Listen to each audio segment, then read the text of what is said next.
June 24, 2016. The sun rose over a silent, uncertain London. The city, usually bustling with commuters and tourists, felt eerily quiet, as if holding its breath. Britain woke to a shock. UK votes to leave the European Union. The news hit like a thunderclap, echoing through every home, office, and street corner. The pound plummeted overnight, wiping billions from the markets. Half the country felt gut-punched, staring at screens in disbelief as the financial world reeled. No one really knew what would happen next. Conversations in kitchens and on trains were filled with confusion, anxiety, and a sense that history had just shifted beneath their feet. This wasn't supposed to happen. Pollsters, experts, even the Prime Minister had predicted a Remain win. The experts had been so sure, the government so confident, that few had truly prepared for this outcome. But Britain had jumped, not stepped back. The leap was bold, risky, and for many, terrifying. The country had chosen uncertainty over the status quo. The country was split, triumphant leavers, devastated remainers. In pubs and on social media, emotions ran high. Some cheered, waving Union Jacks, while others sat in stunned silence, unable to process what had happened. It wasn't just politics, it was personal, about identity, the future, and what it meant to be British. Families argued over dinner, friendships strained, and communities felt the first cracks of division. Remainers mourned a lost European identity and feared a smaller, isolated Britain. For many young people, the future they'd imagined, one of travel, opportunity, and unity, suddenly seemed out of reach. The margin was razor thin, but the impact was seismic. Chaos hit Westminster as politicians scrambled to respond. The government was thrown into disarray, and the world watched, transfixed. David Cameron, who called the referendum, resigned. His voice trembled as he addressed the nation, acknowledging the gamble he'd taken, and lost. He looked like a man who'd gambled and lost, his legacy forever changed in a single morning. The weight of the decision was written on his face as he walked away from the podium. His exit left a leadership vacuum at the worst possible moment. The country needed direction, but its leaders were divided and uncertain, unsure how to navigate the storm ahead. Britain was a ship without a captain, heading into a storm. The sense of drift was palpable, as if the nation itself was being tossed by waves of doubt and fear. Half the country celebrated, convinced they'd reclaim sovereignty and control. The other half feared disaster, worried about jobs, rights, and their place in the world. The nation was fractured, and both sides felt justified. Protests erupted, celebrations continued, and the streets became a battleground of ideas and emotions. The Brexit era had begun, and nothing would be the same. The United Kingdom had crossed a threshold, stepping into the unknown, with its people more divided than ever before. Across England and Wales, Leave voters poured into the streets, their faces alight with excitement and hope. The air was electric, filled with the sound of laughter, cheers, and the blaring of car horns. For many, this was a once-in-a-lifetime moment, a chance to be part of history in the making. Waving Union Jack flags and singing patriotic songs, they claimed victory with pride, convinced that they had reclaimed their country's destiny. For them, Brexit was about taking back control from distant elites in Brussels, about restoring a sense of agency and national sovereignty that they felt had been lost. The Leave campaign promised a new dawn, a global Britain, free to make its own deals, set its own rules, and chart its own course in the world. The message resonated deeply, especially in communities that felt left behind by globalization. Many saw Brexit as a chance to restore jobs, revive local industries, and rekindle a sense of national pride that had faded over decades of change. But in cities like London and Glasgow, the mood was starkly different. The rain seemed to echo the somber mood as people walked in silence, processing the news with heavy hearts. Young people, especially, felt a deep sense of betrayal, their European identity suddenly stripped away overnight. Many had grown up seeing themselves as part of a wider European community, with dreams of studying, working, and traveling freely across the continent. Now, their futures felt smaller, their opportunities fewer, and their sense of belonging shaken. The uncertainty was overwhelming, and questions about what would come next hung in the air. Protests erupted almost immediately, with thousands taking to the streets in disbelief and anger. The sense of loss was palpable, as if a door to the future had suddenly slammed shut. The country was split not just by geography, but by generation, by worldview, and by hope versus fear. The divide ran deep, touching every corner of society. Older voters, many of whom remembered a Britain before the EU, had swung leave, believing they were protecting their country's traditions and future. The young, meanwhile, had overwhelmingly backed Remain, hoping to keep the doors to Europe open for themselves and future generations. The winner's joy only deepened the loser's despair, creating a stark emotional contrast that played out in public squares and private homes alike. Families and friends found themselves on opposite sides of a widening chasm, struggling to understand each other's choices and fears. The divide was everywhere, on the streets, in homes, in hearts. It was a fracture that would not heal quickly, if at all. Britain had voted on its future, but for the generation who would live that future, it felt as though their voices had been drowned out. The chasm of understanding and trust would define the years to come, shaping not just politics, but the very fabric of British society.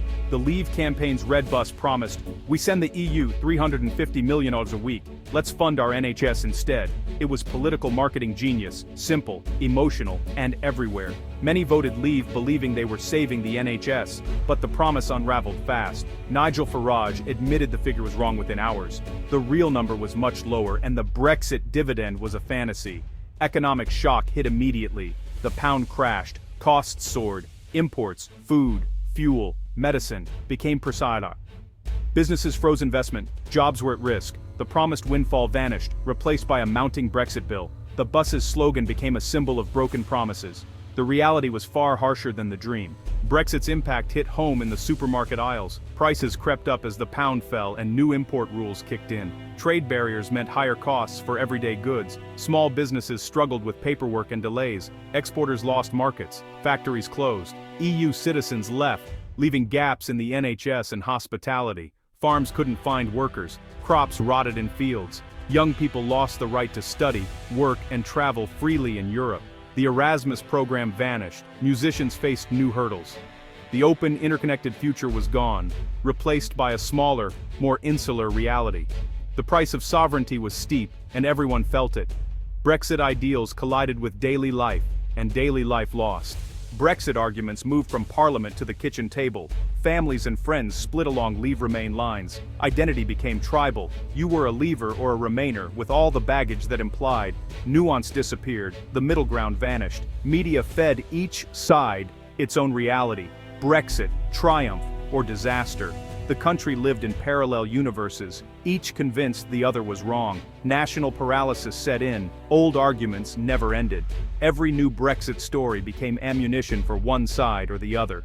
The government was stuck, unable to move forward. Britain was trapped, relitigating the past as the future slipped away. The referendum wasn't a battle of facts, it was emotion versus logic. The Leave campaign mastered emotional messaging. Take back control meant whatever you wanted. It tapped into anxieties, hopes, and a longing for national pride. Remain relied on experts and economic warnings. Project Fear, as it was branded. But charts and graphs couldn't compete with the promise of sovereignty. For many, the economy was already failing them. Warnings rang hollow. Leave's slogans offered hope and agency. Remain's facts felt distant and patronizing.